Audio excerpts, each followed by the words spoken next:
and welcome back to another episode of The Real Franchise, a video series designed to deliver real information, real answers, and real insights into franchising. The series is brought to you by James Home Services Australia. I'm the CEO, and Justin is one of our owners and our head of new businesses. Together, we tackle all of the big topics, unscripted, unplanned, and totally unfiltered. No sales, no fluff. We just give you information straight up. Today's topic is about getting advice, but getting the right advice. So, Justin, we're going to start in a very obvious place. What are we talking about? Get advice for what exactly? Well, get advice on whether or not a franchise is a good thing for you. And we live in a great country where there's a lot of great expertise available. Usually it comes at a cost. But one of the things we strongly recommend to everyone going through any, business decision, looking at an acquisition, for example, you should get advice. And that generally comes in three areas, either accounting advice or business consultant advice or legal advice so that's what we're talking about, going and seeing one of those sorts of people to go, hey, this is what I'm thinking of doing. This is the business. What do you think? Can I get some advice? Yeah. And there is a specific part of our information process where we actually highly, highly, highly, highly recommend to everybody, hey, this is the point where you really should go and seek third-party advice on whether you proceed. Now, that point comes when you've been most of the way through the information process and in yourself, you've made a decision that you would like to see the draft franchise agreement and have that issued to you.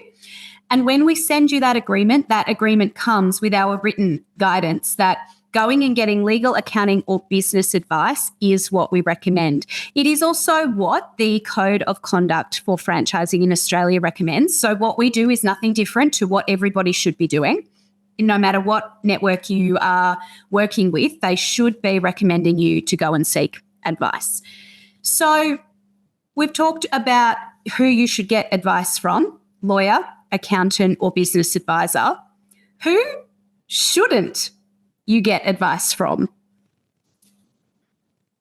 Well, I think we always go, I think there's a difference, we were talking about this earlier, there's a difference between advice and opinion. Obviously we go, like when I looked at buying my first James franchise, I went to my family for advice and I got some good advice and I got a range of opinions.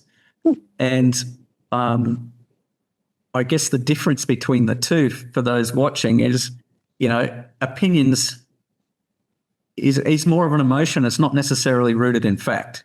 It might be something that you've heard on the grapevine or you've saw a headline in a news article or a current affair ad from, and all of a sudden what happens is whatever that story was about then gets blacklisted, franchising gets blacklisted. It's a terrible thing. And I know you quote figures regularly, Rhiannon, about the size of the franchising industry in Australia. It is a massive business. It's a huge part of our economy.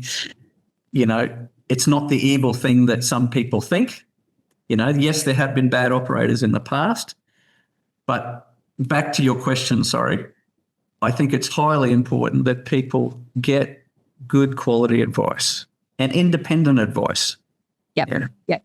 So let's just say I'm going to go to my lawyer or my accountant or my business advisor. What kind of questions should I be asking them? Really, this is a great question because, I've had people for the last 15 years I've been working with and many of them going and getting one or two of the other. If you go to an accountant, if you go to a solicitor or a business consultant, the first question needs to be, do they have experience and expertise in franchising? Yep.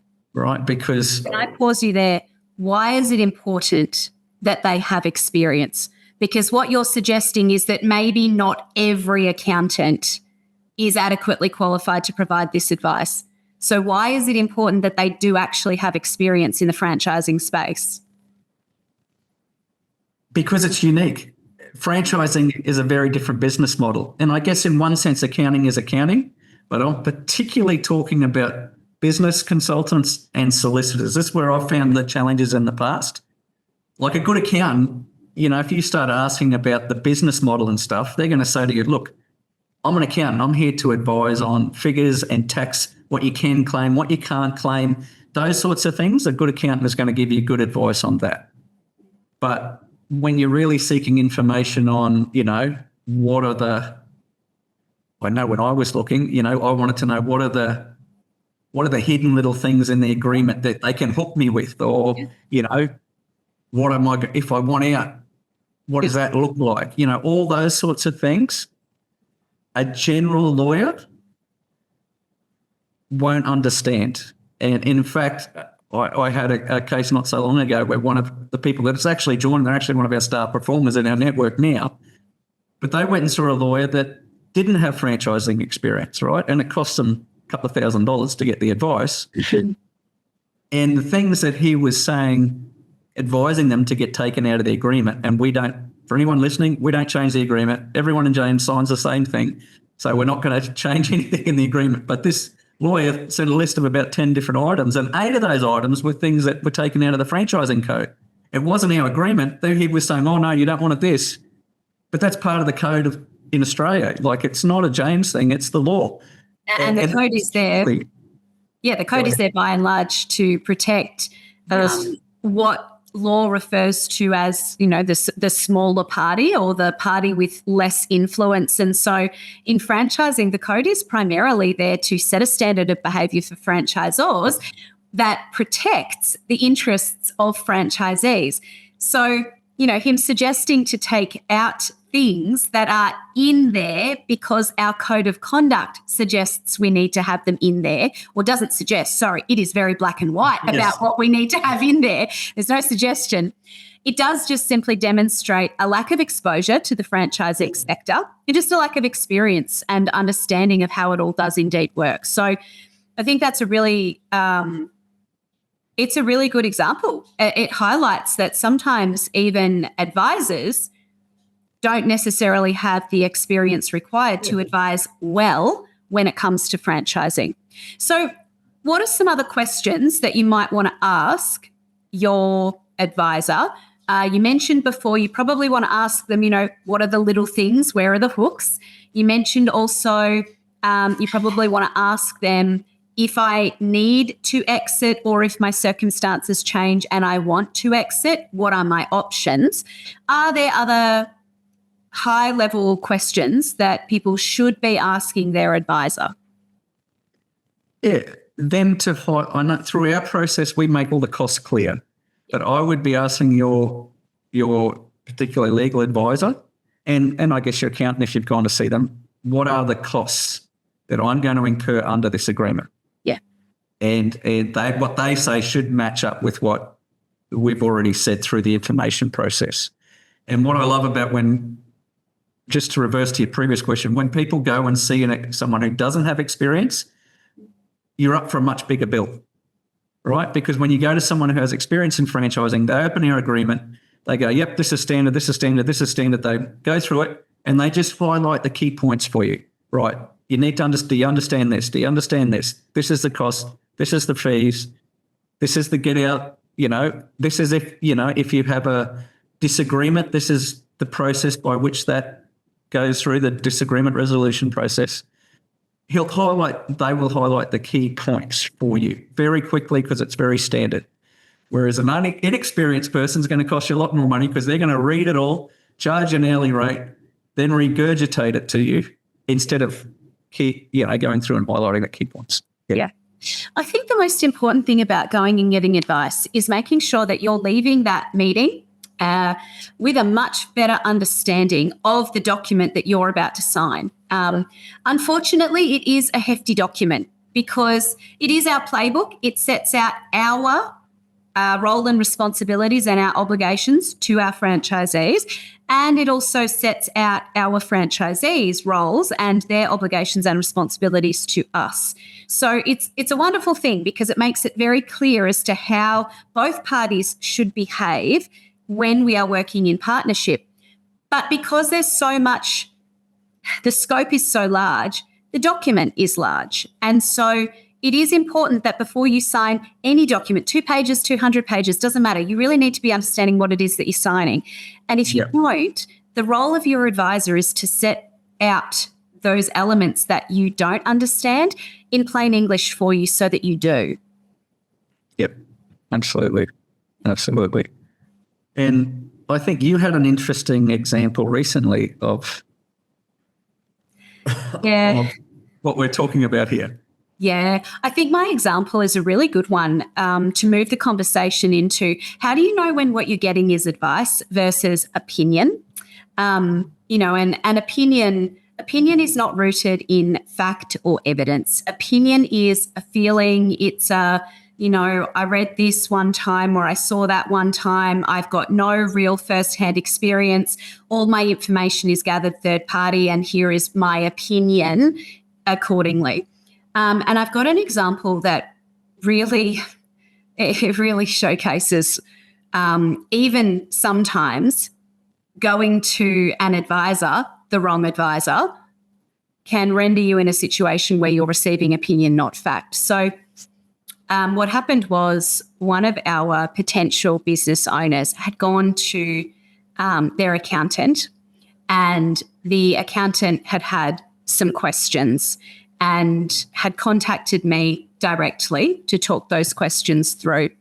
And we were talking, and it was very evident by the tone that this individual was using with me that they weren't exactly pro-franchising, let's just put it that way. It was a pretty condescending kind of a tone. I don't think I've really ever been spoken to like that for a very long time. And I picked up on this, and I thought, I'm actually going to ask some questions here to better understand where this is coming from. And I did, and I stopped the conversation and I said, hey, look, you're an accountant, you're an advisor, you're exactly the type of person that our potential business owners go to for advice and guidance. And I'm really picking up what you're putting down. And what you're putting down is that you're not a fan of franchising. I'm just genuinely interested to understand where that's coming from. Because basically what she'd said to me was, I probably shouldn't repeat to you what I told my client, i.e., I told my client not to go near you guys with a 10-foot barge pole. And so I asked her a few questions, and I said to her, have you ever had any previous experience directly with our network? She said, no, she hadn't. I said, have you actually sort of worked really closely with any business owners that are in our network? No, she hadn't. Where is your feeling coming from that franchising is a really negative thing? And word for word, her response was, every time I, open the newspaper or look at the media, and I won't say the brand because that's not fair to them, but there was a particular franchise brand that she mentioned, and her comment was, every time I look at the media, this brand is in trouble for something else. And it was in that moment that I realized that, unfortunately, that business owner had not gotten advice from his accountant. He had gotten opinion, and the opinion was not rooted in fact or evidence of our network. In fact, the accountant even disclosed to me that she hadn't reviewed the agreement and she hadn't even looked at any of the figures of the business. And it's a really stark example of where sometimes people's personal opinion, and she is totally entitled to her own personal feeling and opinion. And I hold no grudges. People feel what they feel, and that's completely fine. But what I found really disappointing was that this potential business owner had paid good money, had gone to this advisor for advice, and what he had really gotten was just a personal opinion being regurgitated back to him. So make sure that when you're engaging with your advisor that they have actually reviewed our agreement. Make sure that they have reviewed our fee structure. Make sure that they've done research and due diligence on our network, because there are so many things that we do differently. One of the things that this advisor said to me was, I see it going wrong all of the time, i.e. franchises, right? And I said, oh, what do you mean by that? Oh, franchisors are always messing around with lease agreements on property. Now, if you've been hanging around the traps for a little while and you've been listening to The Real Franchise for a little while, or even frankly, if you've only been listening for this episode, you probably know that we work with people starting cleaning and lawn mowing businesses that are operated out of basically their home and their vehicles. So there is no premise. And yet one of the fundamental reasons why she had expressed to this person that they shouldn't do this was because franchisors mess around with lease agreements and often, she used some quite direct language, which I really don't feel like regurgitating, frankly. But, it just demonstrated she hadn't done any research on us, and that was the problem. Yeah. And it's a hard thing, in any professional industry, when you're giving advice, you've always got to, I think you have a duty of care to separate opinion from advice. And there's obviously most out there are fantastic. Like, over the years, we've had so many people, when they go to someone experienced in the field, they get good, clear, concise advice. And it should, if you've gone through our information process, you're going in there very well educated in all the costs, in the systems, in how to get out if you need to get out. All of that is part of our process. So you go in there, if you see someone that knows what they're talking about, they're going to go bang, bang, bang. These are the key points, and you're going to go, great. That's what I thought. And most people that come back out and go, great, Justin, yep, they confirm what I thought, what you said. Happy to sign, send us the agreement. And that's sort of a normal process. Yeah. When I get people come back with real squirrely questions, and then I just naturally start to ask a few questions about their advisor and and you find out, they've gone and seen a uncle who's an expert in estate law or, and that sort of thing. So, you tend to find then you get a bit of lack of knowledge or opinion or things like that thrown in. So Got one last little area to chat about before we wrap up this episode.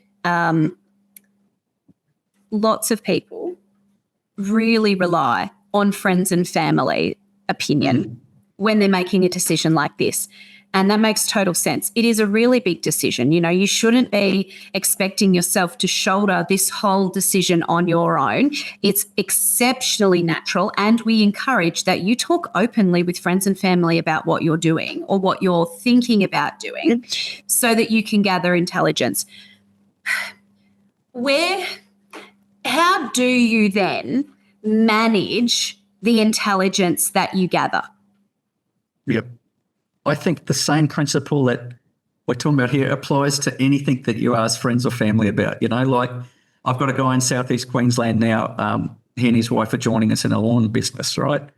And he rang his dad, said, "Hey, Dad, I need some advice." And his dad said, "Great. Can you send me through what they've sent you? Have you got the franchise agreement? Can you send me that? And I'll get back to you." That's great. I just thought, that's fantastic. Exactly. Yeah. So Dad's smart enough to go, "Hey, I don't know these guys. I need some knowledge. Send it to me." So he's then giving advice from a basis of knowledge. Yeah. I guess when you ask friends and family, just be aware and ask, well, you'll know what experience have they had in business, in franchising, that sort of thing, and take it with a grain of salt. Like, my family gave very mixed advice when I was looking at James. All were very encouraging to us to do our own thing and get into business. Well, no, not all were. One wasn't, sorry.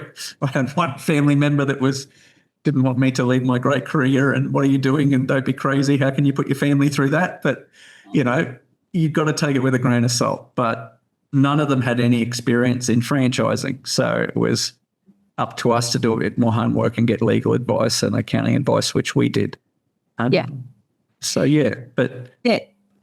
Just take it with a grain of salt. And advice is always very different in tone to what's the word? To opinion, sorry. Yeah.